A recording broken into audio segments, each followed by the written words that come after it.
Welcome to the Living the Dream podcast with Curveball. If you believe, you can achieve.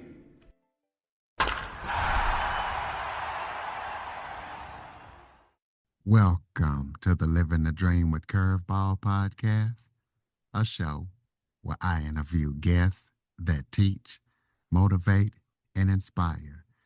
Today's guest is someone who has a story that embodies resilience, courage, and the power of the human spirit.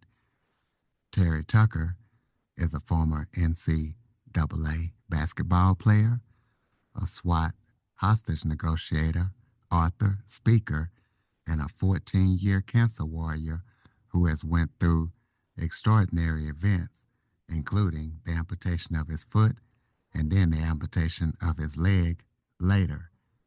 Terry has built a philosophy which is surrounded by 4 truths. So we're going to be talking to Terry about his philosophy, his story, and everything that he's up to and going to be up to. So Terry Tucker, welcome to the show. Well, thank you, Curtis. I'm really looking forward to talking with you today. Why don't you start off by telling everybody a little bit about yourself? Sure. So I grew up on the south side of Chicago. I am the oldest of 3 boys. You can't tell this from my voice, but I'm 6'8" tall and actually went to college on a basketball scholarship at the Citadel in Charleston, South Carolina, despite having 3 knee surgeries in high school.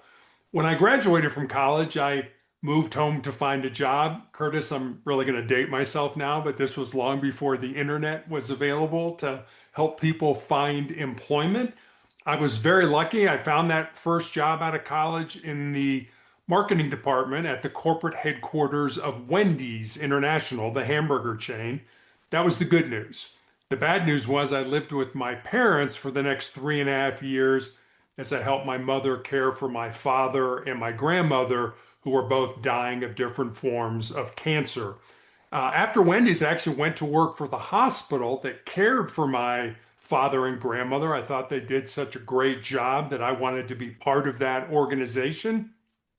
And then at 37, I made the major pivot in my life and I became a police officer. And as you mentioned, I was a SWAT hostage negotiator. After that, I started a school security consulting business, coached girls' high school basketball when we lived in Texas. But for the last 14 years now, I've been battling a rare form of cancer, a rare form of melanoma. And then I guess just finally, my wife and I have been married for 32 years. We have 1 child, a daughter, who's a graduate of the United States Air Force Academy and is an officer in the new branch of the military, the Space Force. Well, you went from athlete to police officer to cancer warrior. So talk about the mindset that has helped you succeed through all chapters of your life.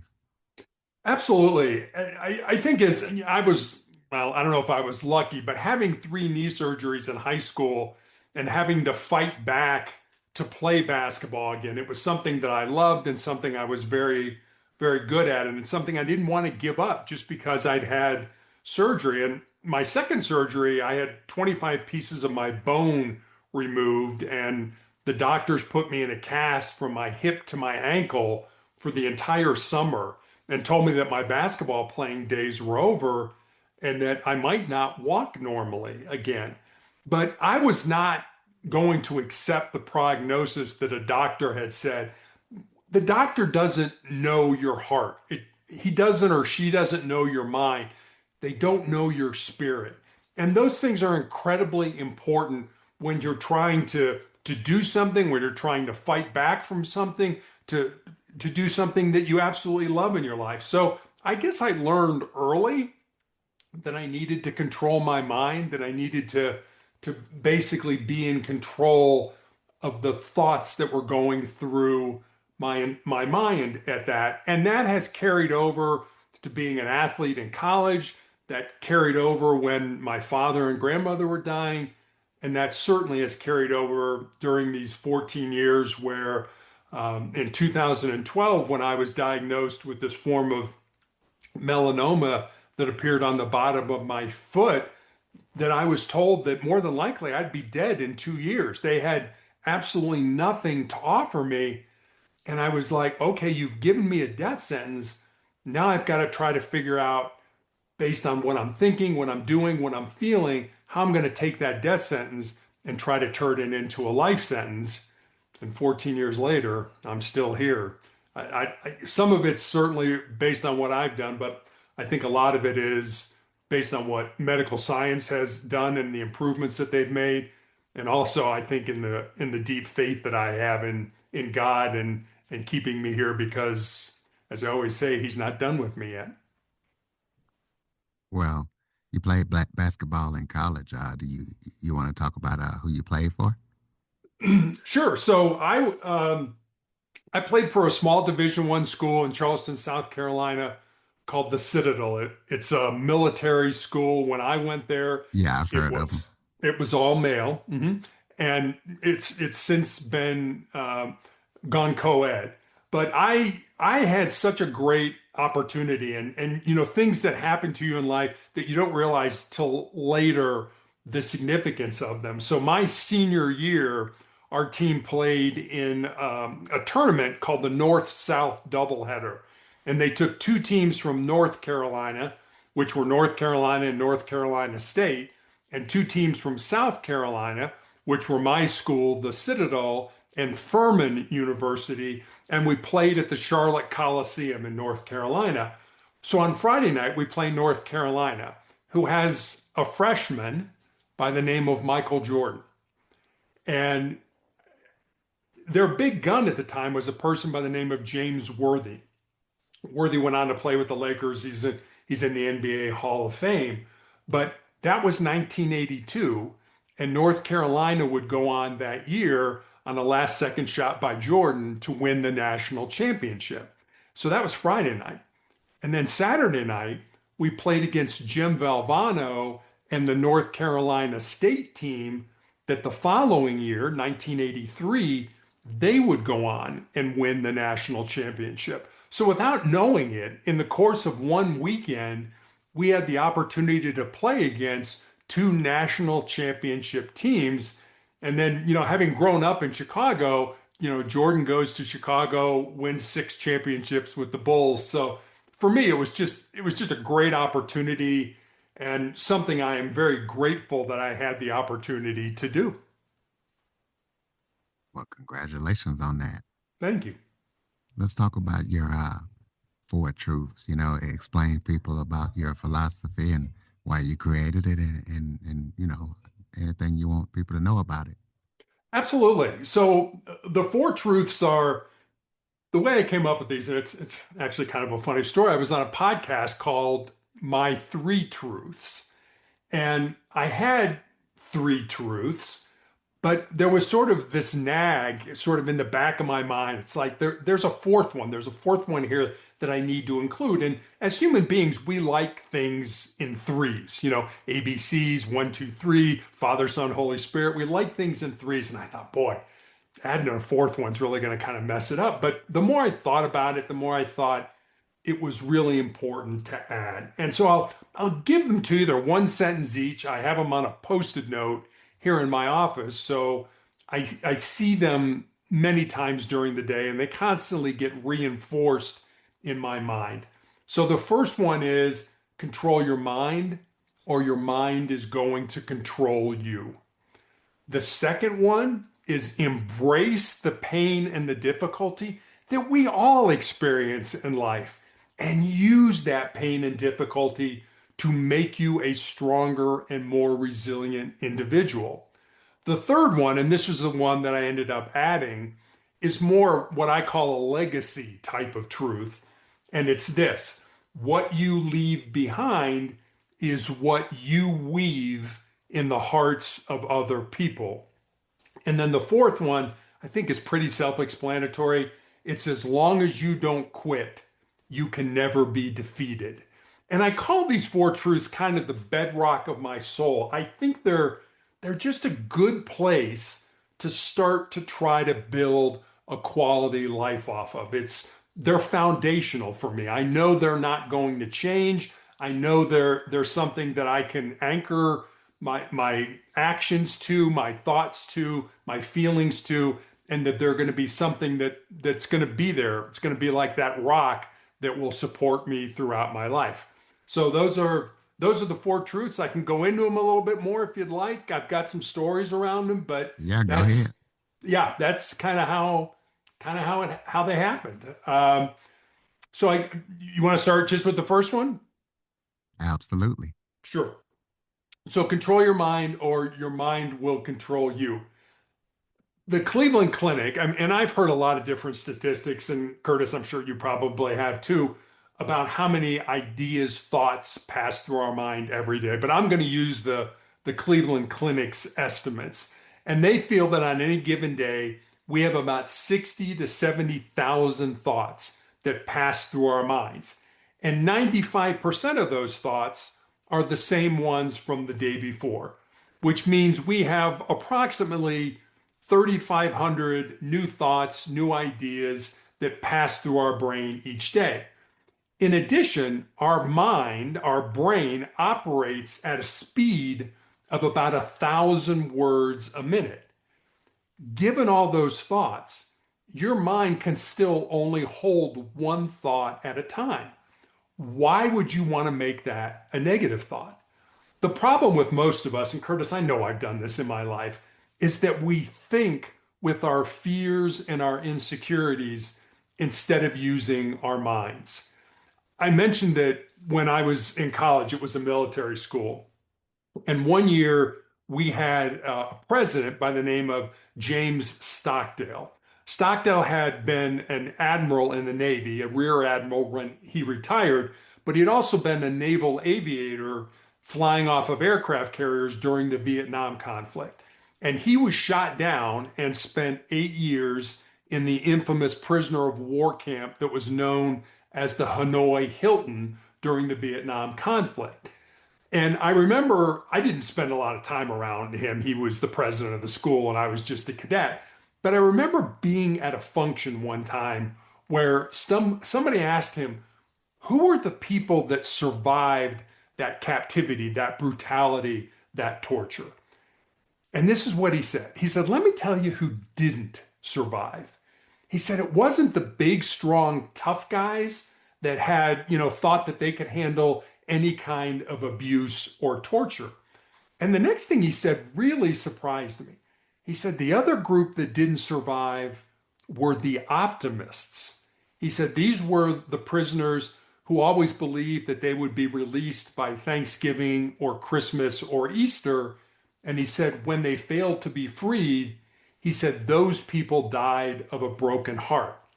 He said the people who did survive were those who understood what they could control, which, according to Stockdale, were basically the thoughts in their minds and the breathing in their lungs, and controlled them. And he's famous for what's become known now as the Stockdale paradox. And the paradox is this: you must never confuse faith that you will prevail in the end, which you can never afford to lose, with the discipline to confront the most brutal facts of your current reality, whatever those facts might be. And I'll end with this. Small minds and weak people kill big dreams. Most people live their entire life without ever contemplating what it means to be great at something purposeful. If you want to overcome the difficulties that you experience in life, you have to be able to control the thoughts in your mind, because we all become what we think. So that's the first truth that I've come up with.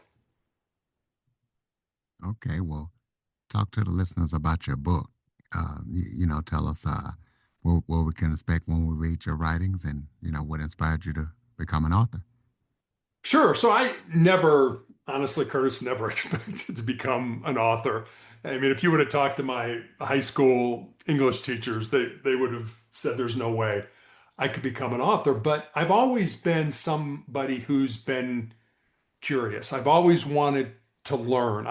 Things that I don't understand, I want to dig into a little bit more and learn. So my first book was called Sustainable Excellence: 10 Principles to Leading Your Uncommon and Extraordinary Life. And that was a book that was born out of two conversations that I had. One was with a former player that I had coached in high school. As I said, I coached girls' high school basketball when we lived in Texas. And one of my players moved to the area in Colorado where my wife and I live with her fiance. And the four of us had dinner one night. And I remember saying to her after dinner that I was excited that she was living close and I could watch her find and live her purpose. And Curtis, she got real quiet for a while. And then she looked at me and she said, "Well, Coach, what do you think my purpose is?" And I said, "I have absolutely no idea what your purpose is, but that's what your life should be about. Finding the reason you were put on the face of this earth. And there is a reason, finding that reason, and then once you find it, living it." And I was extremely proud of her for even entertaining that there might be a purpose in life, that we're just not here to do whatever comes across. So that was one conversation. And then I had a young man reach out to me on social media and he asked me what were the most important things that he should learn, not to just be successful in his job or in business, but to be successful in life. And I didn't want to give him the, get up early, work hard, help other, sort of the cliches that we all know. So I spent some time and I was taking notes and eventually came up with these 10 thoughts, these 10 ideas, these 10 principles. And so I sent them to him. And then I stepped back and I was like, okay, I've got a life story that fits underneath this principle, or I know somebody whose life emulates that principle. So, literally, during the 4 to 5 months that I was healing after I had my leg amputated, I sat down at the computer and I built stories, and they're real stories about real people underneath each of the principles. And that's how Sustainable Excellence came to be. But as soon as I published it, I kind of felt there was this second book, because Sustainable Excellence is a book about how we can be successful. It's about something that you could use as an individual. I felt there was another book inside of me that also began with the letter S, and that word was significance. Success is what we do for ourselves. Significance is what we do for other people. So in around Thanksgiving of 2023, I started working on Four Truths and a Lie, and I was able to publish that on September 11th of last year. So I kind of feel that those were books. I always say those books were inspired by something that was much bigger than me. Let's take a quick break. In Kansas, blind vending operators are vanishing without a trace.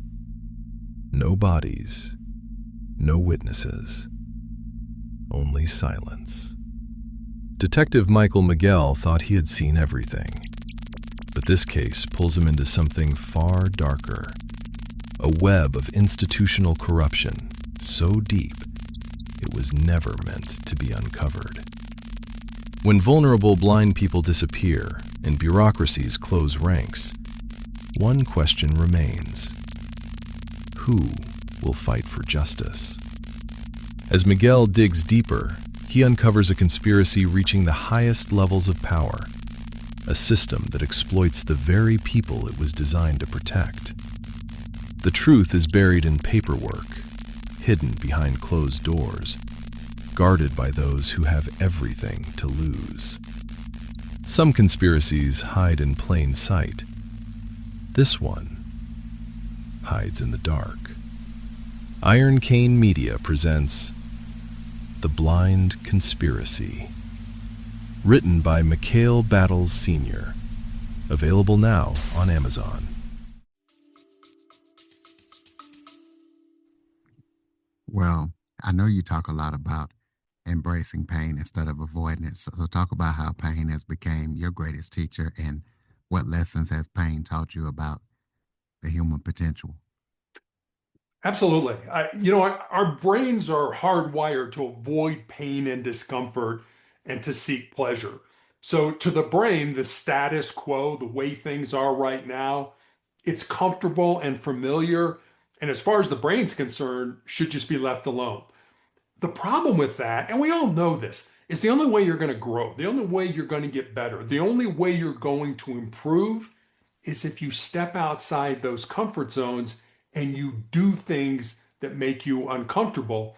When I was a high school basketball coach, I would constantly, my players would tell you this, I would constantly remind them that they needed to become comfortable with being uncomfortable. We're all going to experience pain of some kind in our life. And it doesn't have to be cancer pain like I've experienced or even any kind of an illness. It could be as simple as, breaking up with your boyfriend or your girlfriend, or the flight you're leaving on to go on vacation gets canceled, or someone else at work gets the promotion that you believe you deserve. Pain is inevitable. Suffering is optional. Suffering depends on what you do with that pain. Do you use it to make you a stronger and more determined individual? Or do you wallow in it and feel sorry for yourself and want others to feel sorry for you? The writer Ernest Hemingway had a great line in his book, Farewell to Arms, that goes like this: Life breaks everyone, and afterward, many are stronger at the broken places. We all are going to experience pain, as I said. So, how can we inoculate ourselves against pain? So I'm going to offer this to your audience, Curtis, because I do this every day of my life. Each day, do at least one thing that makes you uncomfortable, that scares you, that makes you nervous, that is potentially embarrassing. It doesn't have to be a big thing, but if you do those small things every day, when the big disasters in life hit us, and they hit all of us, things like losing somebody close to us, or getting let go from our job, or finding out we have a debilitating illness or injury, you will be so much more resilient to handle those things than people who never step outside their comfort zones and do things that challenge them. Speaking of things that challenge, talk about the amputation of your foot and then your leg. How did you find strength to make it through those dark times? Sure. So I don't know where I found the strength, honestly, Curtis. I think it was just my faith in God. My foot was amputated in 2018. As I mentioned, my cancer, my melanoma started on the bottom of my foot. I went through 5 years of a drug that gave me severe flu-like symptoms for 2 to 3 days every week after I took the drug. And as my oncologist used to tell me, Terry, this isn't a cure. We're just trying to kick the can down the road and buy you some more time. Eventually, that drug became so toxic to my body that I ended up in the intensive care unit with a fever or a body temperature of 108 degrees, which is usually not compatible with being alive. So I had to stop that drug. That drug was called interferon. And my only option then was to have my foot amputated. And I actually got lucky because I was originally going to have a below the knee amputation. And my orthopedic surgeon had a friend who was a foot specialist. And between the two of them, they were able to basically save my heel and my ankle and take everything in front of that. But I still had to learn how to walk again, how to balance, how to, do all that. And then in the middle of the COVID pandemic in 2020, I found out through several different a PET scan and an ultrasound and things like that, my entire lower leg was filled with cancer. And so I had to have an above the knee amputation. The problem was there were no surgeries being done at that time. Everything had been shut down medically. And so I ended up having to have my orthopedic surgeon get special permission to do the amputation. And the morning of the surgery, I was not allowed to have anyone with me. My wife dropped me off at the hospital. A nurse put me in a wheelchair, wheeled me back to the pre-op area, which for anybody who's had surgery before, is this large room kind of cordoned off into different bays, all designed to be prepping people for surgery. And Curtis, I was the only person in that entire pre-op area. It was me, the nurse, the pre-op nurse, and an anesthesiology resident. And if I could have run out of there, I would have. I was absolutely scared to death. They told me I'd be in the hospital for 10 days to 14, 10 to 14 days after the surgery to learn how to function without a leg. And Curtis, they sent me home after 48 hours because of COVID. I mean, my pain wasn't even managed at that point in time. We certainly weren't ready from, trip hazards and things like that in our house to show up with, in a wheelchair with one leg and function. But my wife and I figured it out. And I think that's so important in life to, you're going to have adversity in your life. And when that happens, you got to figure it out. You've got to figure out how to keep going, how to keep moving forward, whatever that ends up being. You're going to make mistakes. You're going to fall down. You're going to mess up, but that's okay. You learn from that and you move on. So yeah, being an amputee certainly is not something, I'm 6'8" tall. So, falling on a prosthetic, kind of scary. I spend most of my time using a wheelchair, and I figured it out along with my wife. Well, your third truth focuses on what we leave behind in the hearts of others. So let's talk about your legacy. What do you hope to leave behind in the hearts of others? Absolutely.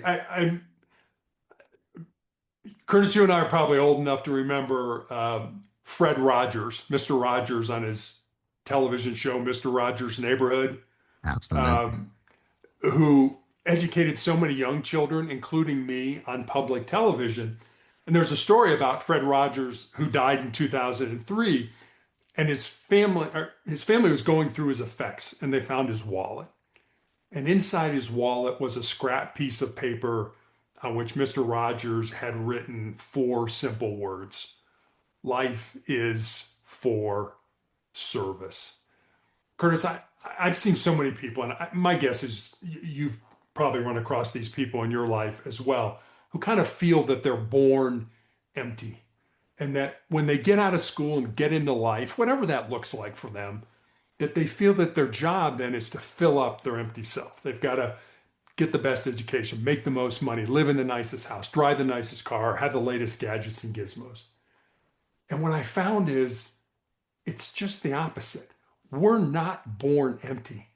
We're born full with whatever we need to be successful, however you define that word, already inside you. So your job in life should not be to fill yourself up. Your job in life should be to empty yourself out with your unique gifts and talents, certainly for the betterment of yourself, but also for the betterment of your family, of your friends, and of your community. And there's a story, there's a psychology professor at the University of Chicago who does this experiment with his students. And the idea is you go out and you get on a bus, and in 3 questions, you try to go deep with another human being. So you sit down next to somebody on a bus. Hey, how you doing? I'm fine. How are you? Question 1, I'm just making this up. Question 2, what do you do for a living? Oh, I'm a doctor. Question 3, have you always wanted to be a doctor? Curtis, it doesn't matter what they say. They could say, no, I grew up on a farm and I wanted to be a veterinarian, but X, Y, and Z happened. Or my mother was a doctor, but she died of breast cancer at 40, and I'm honoring her memory by being a doctor. Whatever they tell you, they're telling you their why, their purpose, their mission in life. And that's what I want right now in terms of a legacy. I want to be able to have those deep connective relationships with other human beings. I mean, 100 years from now, 50 years from now, nobody's even going to remember I was here. And that's fine with me. But what I want now are those deep relationships. And I think social media lets us stay on the surface. Everything's fine. Everything's wonderful. Look at all the great things that are going on. and we don't go deep with people again. We don't have those connections. And for me, Curtis, that's right now probably the most important thing that I'm looking for in my life. Well, I know that many people quit on their dreams, when they face repeated setbacks. So, what advice would you give somebody who's on the verge of giving up on their dreams right now? That's a choice. That's something that you have to decide. And I'll tell you this from my perspective. I wanted to be a police officer for a number of years. My grandfather, my paternal grandfather, my dad's dad, was a Chicago police officer from 1924 to 1954. And in 1933, he was shot in the line of duty. My dad was 1 year old at the time. And my dad always remembered the stories my grandmother told of that knock on the door of Mrs. Tucker, grab your son, come with us, your husband's been shot. My grandfather was shot in the ankle. It was not a serious injury. He recovered fully from it. But when I expressed an interest in going into law enforcement, my dad was absolutely not. You're going to college, you're going to major in business, you're going to get out, get a great job, get married, have 2.4 kids, and live happily ever after. But that's the life my father wanted me to live. That's not the life that I felt I was born to live. So I had a choice when I graduated from college. As I mentioned, my dad was dying of cancer. I could have said, hey, Dad, I know you're dying. Sorry. I'm going to go blaze my own trail. I'm going to do my own thing. Or out of love and respect for you, I will do what you want me to do. So understanding that backstory, my resume makes a little bit more sense now. My first two jobs were in the private sector, in business, because that's what my dad wanted me to do. But the thing I'm most proud of, Curtis, is the fact that I never let my dream die. I became a police officer at 37 years of age, which is pretty old to be getting into that line of work. I can tell you, I took a whole lot more Tylenol in the police academy than my younger counterparts, but it was something that I am incredibly proud of, that I never let my dream die. So you've got a choice. I could have let my dream die. I could have said, you know what, I'm making decent money as a hospital administrator. I'll just stay here and do that. But it wasn't what I felt I was supposed to do with my life. So I guess I would say to anybody, to answer your question, anybody who's thinking of giving up on their dream, I would ask you to take a minute and is that really your dream? Is that really what you're supposed to do in life? And if you come to the conclusion that it is, I would tell you not to let that dream die. Maybe it's not going to happen today. Maybe it's not going to happen in a year. Maybe it's not going to happen for another decade. But don't give up on your dream. And I think that's an incredibly important thing to understand. Not only don't give up on it, but think about how you can make it happen. It doesn't have to be from, I go from 1 to 100. Maybe you start at 1 and you go to 5, and then you go to 10, and you work your way toward that dream. But if something inside you's burning to do it, you're probably supposed to do it. Don't give up on it. It's worth hanging in there until it finally happens for you. Well, segueing from that, what is the biggest lie that people tell themselves that keeps them from living what you call a uncommon and extraordinary life? I think it has to do with how we assign value to ourselves. And people want money, they want power, they want status, they want influence, and they think when they get those things that they will be somebody. And there's an old saying from Mother Teresa that said, God never asked us to be successful, he asked us to be faithful. So I would tell people you have to be able to go to bed at night and look yourself in the mirror. And there's a story, I believe it's a fable. I don't believe it ever happened, but it's really a good story that I think kind of illustrates the answer to the question that you just asked. And it's about Alexander the Great, probably the greatest conqueror of all times. And the story goes that as Alexander the Great lay dying, he calls his counselors, his advisors to him, and he says, I want you to carry out my final 3 wishes. And he said, my first wish is I only want my doctors to carry my coffin to the grave. My second wish is that I want the road to the cemetery paved with gold and silver and precious stones.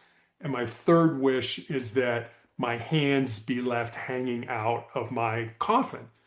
One of his advisors steps forward and says, you know, you're Alexander the Great. You're the most powerful man in the world at this time. You could have anything you want.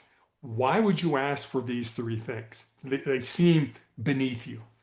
And he said, well, number one, I want my doctors to carry my coffin to the grave because I want people to understand that no doctor heals anything. They just help your body to heal itself. So be cognizant of how you treat yourself, what you eat, if you exercise or don't exercise, if you're abusing drugs or alcohol or tobacco or things like that.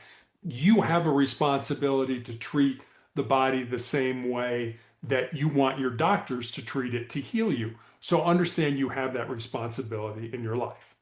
Number two, I want the road to the cemetery paved with gold and silver and precious stones.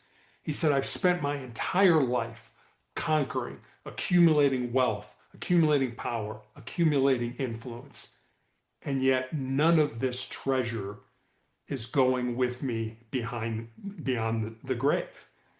And then he said, the third part of I want my hands hanging out of my coffin because I want people to understand that I came into this world empty-handed and I leave it the same way.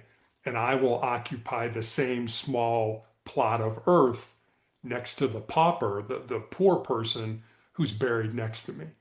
And so I think all these people who think, when I get all this stuff, I'm going to be happy, I'm going to be fulfilled, I'm going to be successful. And Curtis, I don't know about you, but I've seen so many of those people that are miserable.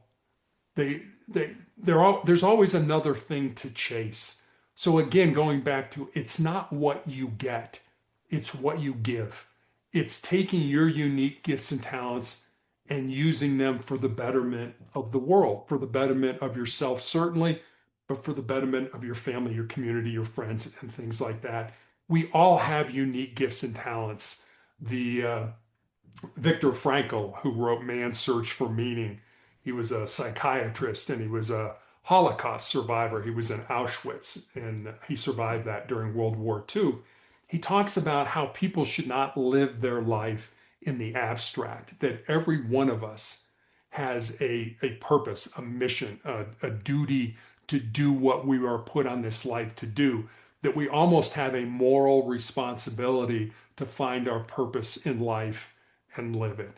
And Curtis, I just don't think people even look for that purpose in life. They look for what society says would make them successful. And those two things are not necessarily the same. Tell us about any upcoming projects that you're working on that listeners need to be aware of. Sure. So I've written these 2 books and I've kind of changed direction now. I'm working on a screenplay. I've mentioned my grandfather who was shot in the line of duty. There's a whole really interesting story. It starts with a bank robbery where a teller gets shot and killed. The person who shot my grandfather was part of that bank robbery. He is caught. He is questioned. He shoots my grandfather. He doesn't get away because this was in the detective bureau where he got shot. So there were cops all over the place. The individual doesn't get away. But during his trial, his sister slips him a gun and he makes a break for it during the trial and ends up shooting and killing a rookie police officer in the back of the courtroom and is eventually caught for that, tried, convicted of killing the police officer, the attempted murder of my grandfather, and then the murder of the teller at the bank, and ends up being executed in the electric chair in the Cook County Jail only 6 months after he was convicted. And so the story is pretty interesting and the characters in it. So I'm in the process of trying to write a screenplay that maybe would get made into a movie. Maybe not. I didn't know how to write a book and I figured that out. And I don't know how to write a screenplay. I'm trying to figure that out. So that's the big project I'm working on right now. We'll throw out your contact info so people can keep up with everything that you're up to. Sure. The easiest way to get in touch with me is through my website, which is Motivational Check. So motivationalcheck.com will get you to me. All right. Close us out with some final thoughts. Maybe if there was something I forgot to talk about that you would like to touch on, or any final thoughts you have for the listeners. Sure. I'll leave you with this story. I think a lot of times we think our lives don't matter, that, I'm just one of billions of people running around on this planet and things don't matter. There was a nurse. I was in a 4.5-year clinical trial drug test for a therapy for my tumors in my lungs. And there was a young nurse who I'd met at the time. She was about 25 years old, already a nurse, but learning how to do things on the unit where I was cared for. And about 6 months later, she was taking care of me by herself. And she came in and she said, "Terry, I've got a story I want to tell you, but I'm not sure how to tell it to you." And Curtis, I didn't know how to respond to that. It's like, what do you say when somebody says that to you? So I just said, well, I hope you decide you want to tell it to me because I think I would enjoy hearing it. And so for the next couple hours, she's in and out, taking care of me, checking my IVs and stuff like that. And then finally comes in, sits down. She said, "All right, here's the story." She said, "When I first met you, I was going to get out of nursing. I'd had a good friend of mine die. I was in a really dark place. I had spoken with my family. I was going to get out of nursing and go to work for Amazon."